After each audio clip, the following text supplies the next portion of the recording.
Bismillahirrahmanirrahim. Assalamualaikum warahmatullahi wabarakatuh. Alhamdulillahirabbil alamin. Allahumma sholli ala sayyidina Muhammad wa ala ali sayyidina Muhammad. Baik, kali ini saya akan mempresentasikan tugas Sistem Operasional Perbankan Syariah tentang produk jasa perbankan syariah. Sebelum kita masuk kepada materi, izinkan saya memperkenalkan diri terlebih dahulu. Perkenalkan, nama saya Rahmat Dahlan dengan NIM 2021 0501 01016. Dosen pengampu Bapak Mujidur Rahman, SEI, ME, SY. Baik, langsung saja kita akan masuk pada materi produk jasa perbankan syariah. Jasa layanan dan produk-produk perbankan syariah merupakan kegiatan penunjang untuk melancarkan kegiatan penghimpun dan menyalurkan dana. Kegiatan ini sangat banyak memberikan keuntungan bagi bank dan nasabah. Bahkan keuntungan bagi bank semakin besar karena kelengkapan fasilitas dan pelayanan yang dimiliki membuat banyak calon nasabah yang mau menggunakan jasa layanan bank ini. Semakin lengkap jasa-jasa bank yang bisa dilayani oleh suatu bank, maka akan semakin baik pula.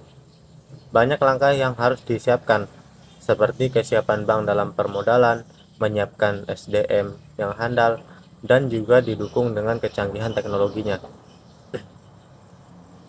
Nah, adapun beberapa produk jasa perbankan syariah, diantaranya yaitu pertama, letter of credit. Letter of credit adalah surat kredit yang diberikan bank kepada importir dan eksportir yang digunakan untuk melakukan pembayaran atas transaksi ekspor dan impor yang mereka lakukan. Nah, yang kedua, bank garansi. Bank garansi adalah jaminan bank yang diberikan kepada nasabah guna membiayai suatu usaha. Dengan menggunakan jaminan bank ini, pengusaha mendapat fasilitas untuk melaksanakan kegiatan usahanya.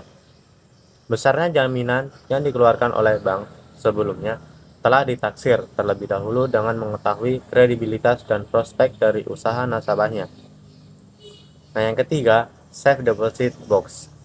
Safe Deposit Box adalah pelayanan jasa bank yang memberikan layanan penyewaan box atau tempat menyimpan barang-barang atau surat berharga milik nasabah suatu bank.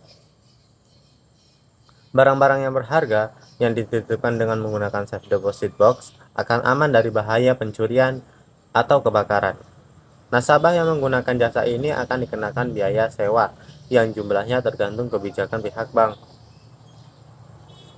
Nah, produk jasa perbankan yang keempat yaitu electronic banking. E-banking adalah salah satu sektor yang dipengaruhi oleh perkembangan teknologi informasi atau perbankan dan menggunakan teknologi informasi dan komunikasi di sektor perbankan negara relatif maju dibandingkan dengan sektor lainnya. Perbankan elektronik mencakup berbagai teknologi yang berkembang pesat dalam beberapa tahun terakhir. Beberapa dikaitkan dengan layanan perbankan garis depan seperti ATM dan perbankan sistem terkomputerisasi. Sementara yang lain adalah garis belakang. Teknologi yang digunakan oleh lembaga keuangan, pedagang, atau penyedia layanan transaksi. Ada beberapa contoh layanan e-banking. Pertama, mesin teller otomatis. Yang kedua, sistem transfer bank.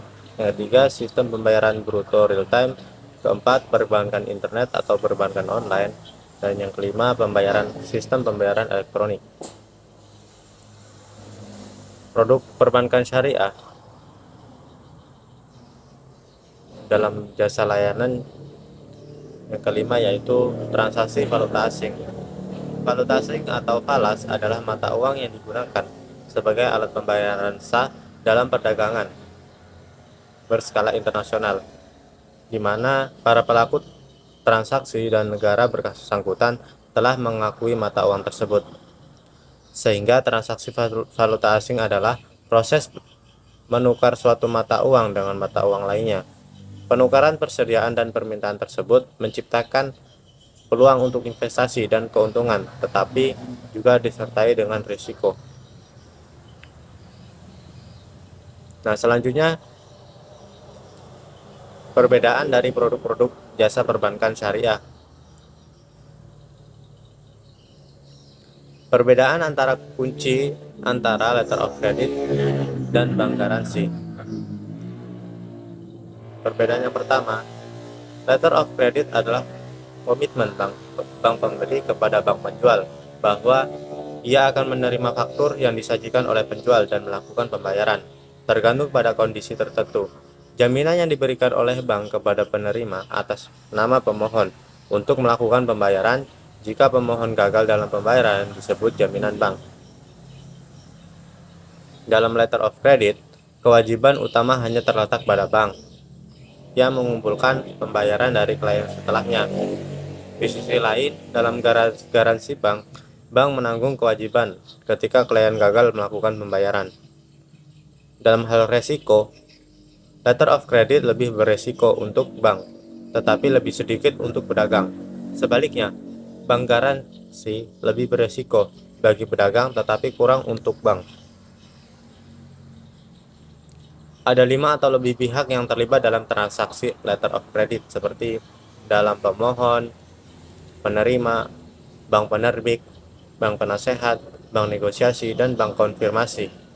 Sebaliknya, hanya 3 pihak yang terlibat dalam jaminan bank, yaitu pemohon, penerima manfaat, dan bankir. Dalam letter of credit, pembayaran dilakukan oleh bank karena jatuh tempo sehingga tidak menunggu default pemohon dan penerima manfaat untuk menjalankan usaha. Sebaliknya, garansi bank menjadi efektif ketika pemohon default dalam melakukan pembayaran kepada penerima. Letter of credit memastikan bahwa jumlah akan dibayarkan selama layanan dilakukan dengan cara yang ditentukan. Tidak seperti jaminan bank mengurangi kerugian jika para pihak dalam jaminan tidak memenuhi ketentuan yang ditentukan. Letter of credit sesuai dengan bisnis impor dan ekspor. Sebaliknya, jaminan bank sesuai dengan kontrak pemerintah. Selanjutnya, perbedaan dari produk jasa perbankan syariah dapat kita lihat dari keuntungan dan kelemahannya.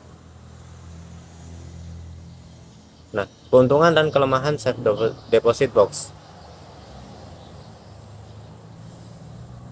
Ada beberapa keuntungan dalam safe deposit box, yaitu membuka safe deposit box sangat mudah, sistem keamanannya terjamin tinggi, lokasinya terpisah dari rumah sehingga bisa meminimalisir risiko kehilangan atau kerusakan.